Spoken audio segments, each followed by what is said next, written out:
Welcome back to the channel. I'm Eric, the founder of the Podcast Haven. And hey, before we get into it, if you're new, hit that subscribe button. Stay up to date with everything that we're putting out. We're putting out tons of good podcasting information, tips, resources, original content, shows, and more. So stay up to date, hit that button, and check out what we're doing. Today, I've got a special thing lined up. I'm doing an in-depth review of 4 different podcast microphones. Podcasters around the world use these, and they're good quality microphones, but I just want you to hear the different tonalities of them so that you can get a feel for how they sound so you can decide whether or not you want to buy one of these popular podcast microphones. I'm going to be talking about this mic, the Shure MV7, then the Shure SM58, then the Audio-Technica ATR2100X, and lastly, the Ma'ono PD200. So if you're planning on starting a podcast or you're looking for a new microphone, these are some good options, but I want you to hear how they sound. So let's get into it. First up is the Shure MV7. This is kind of like the younger sister of the Shure SM7B, but Shure actually designed this for podcasters, for gamers, streamers, YouTubers, that kind of thing. Here's how the microphone sounds as I talk. You can follow along, you can listen, make sure you're wearing headphones. That way you can pick up on the nuances of what I'm saying. But the MV7 is a dynamic microphone just like the SM7B, and it offers a little bit of a similar sound.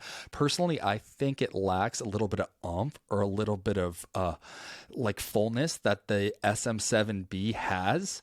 But it kind of brings something new to the table because as you can see here, you can connect it via XLR and USB, meaning you can basically use this professional podcast mic on the go. If you don't have an audio interface and you don't connect via XLR, boom, just plug it into your computer and boom, it's plug and play, super easy to use.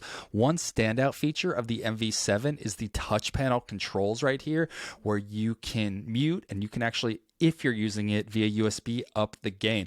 I personally think it sounds better with an audio interface, so I don't use it as a USB microphone. Plus, when you buy the microphone, you get access to the Shure Motive app, that's M-O-T-I-V, and you get access to features like mic gain, monitor mix, EQ, compression, so you can actually like change the tonal characteristics of it within the app.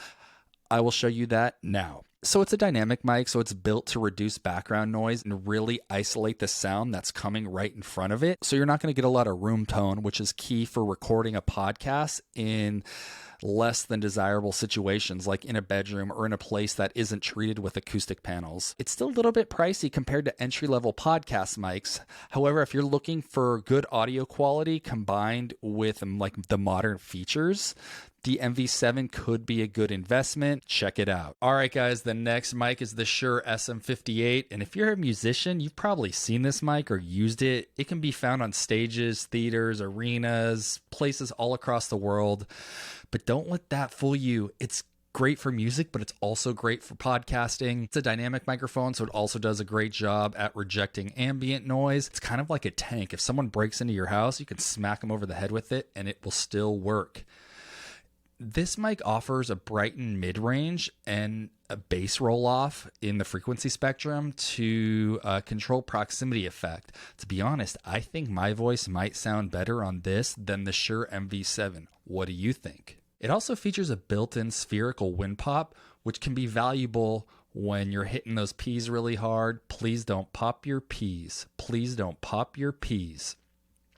And honestly, it might not have all the features of like the MV7, but this is a basic microphone. You can find it for around $99 on Amazon. They're actually kind of like collector's items too. There's some of these made decades ago that people still use and that they like to buy. So if you do buy it and you don't end up liking it, they hold their value well and you could flip it on eBay or Amazon. It's a great microphone for the budget, and honestly, you're not going to get any slack, any shame for using this mic. Anybody worth their salt knows what a Shure SM58 is, and you're going to sound good on the mic, on the pod, so check it out. Oh, and here's what it looks like. I should probably show you that. So a lot of people even use these as handheld microphones, which you can. You got to be careful that you don't make any noise if you bump the connector here, but it's XLR only, no USB, so it differs from the Shure MV7 in that way.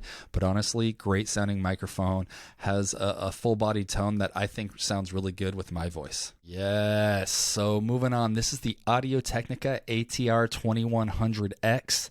I recommend everybody have one of these microphones in their kit, whether it's your go-to mic or your backup mic, because it's USB and XLR. And honestly, there's people on the top of Apple's podcast charts using this microphone because it sounds damn good. This thing has a headphone jack built into it, so you can actually monitor in real time. And what that means is there's going to be zero latency. So you're going to be hearing in the cans in real time your voice and or your guest voice coming out of the mic. Sometimes, depending on your setup, if you plug the headphones into the computer, you might get like a couple millisecond delay, but this headphone jack that's built in prevents that. You're going to get a nice, clean, crisp sound straight from the mic.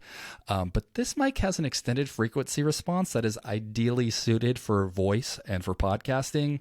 It sounds great in a home studio. The best part about this is that it's a really affordable microphone. You can probably find this on Amazon for under $80, and I'll link to it in the description. It's also a dynamic microphone. Hint, hint, they're all dynamic microphones, because that's what I want you using for podcasting, because dynamic microphones give you a nice rich tone and they reject ambient noise. That's most important. Most of us aren't recording in a acoustically treated studio. We're probably in a bedroom, kitchen, living room, something.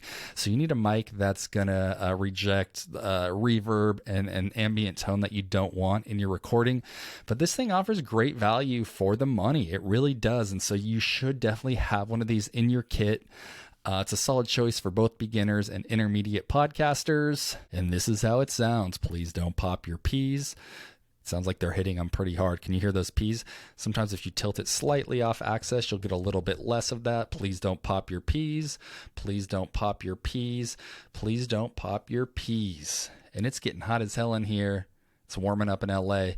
But let's move on to mic number 4. Best for last. But honestly, I was stoked to check this out. Maono actually sent this to me, and so you're hearing this for the first time just as I am. Gotta say, stoked about the shock mount. It is plastic, so it's maybe like a little flimsy, but it does the job. It holds the microphone in place, and this is how it sounds. I've got the gain on the same settings as I do the other mic, and I'll do a little popped P test. Please don't pop your P's. Please don't pop your P's. Please don't pop your P's. Maybe that's even better than the other microphones with the plosive reduction. But anyway, I've got this set up. So yeah, this is the PD200X. Pretty much straightforward and easy to use this mic. It's geared toward podcasters, specifically gamers, streamers, YouTubers. It's also a really budget-friendly option, under $100. And this thing has a mute button on, but I've noticed that, I'm not muted now, so I'm going to actually use the USB and plug this in and be right back. All right, so here's the Ma'ono PD200X connected via USB, and like I imagined, it does light up, which is very cool. There's also a mute button here on top. I actually kind of like that because I'm a loud breather, and so sometimes when I'm interviewing people, and I'll cut it in post, but I'll notice myself on my track while they're talking. You can hear me breathing, and it's really annoying, and it drives me nuts. But hey, if I got this, all I got to do is click it on, and boom. So it does light up too, which is rad. I think that's probably cooler for gaming. I don't know if people are like gaming in the dark with all these like lights and stuff. I think that would look dope. But here's how it sounds via USB. Can you tell the difference? I think it has a little bit of a modulation quality. If I get too close, it almost sounds a little more hollow bodied, but I don't mind it. I think it sounds just fine. And I think if you're in a quiet room, you're going to get a desirable result. So the Ma'ono PD200X, yeah, international company, cool mic, rad mic. I appreciate that they sent it to me. I'm digging this. I think could take this on the road, set it up via USB. I like to have options, and I think it's important for you to start thinking about options. So check it out. And that wraps up our review of 4 fantastic podcasting microphones. We've looked at the Shure MV7, the Shure SM58, the Audio-Technica ATR2100X, and the Ma'ono PD200X. Each of these microphones is unique in its own right, but really they're all dynamic microphones. They're all more or less geared towards speech, so they're all going to sound good on the microphone. The key with all of them, since they are dynamic microphones, is that you want to get close, several inches away from the capsule. You don't want to talk with like the mic way out here. They're really designed to be up close. You get that full-bodied broadcast sound. And also, a microphone is only part of what makes a great podcast. Your content is king, audio is a close second, but a good microphone can help ensure that your message comes across clearly and professionally. And that's it for me, guys. If you found this video helpful, make sure to give it a thumbs up, smash that subscribe button, and for more content, follow us thepodcasthaven.com, and we're going to keep pumping out videos, articles, resources, and hey, we've got a podcast. It's called Clipped. So go to Clipped, CLIPPED pod.com. That's clippedpod.com. And if you're feeling it, feel free to drop a comment below. If you have any questions, message us. And if there's a particular mic you want us to review next, we'll get after it. Thank you for watching, and until next time, keep listening, keep engaging, and keep creating. I'm out, guys. Peace.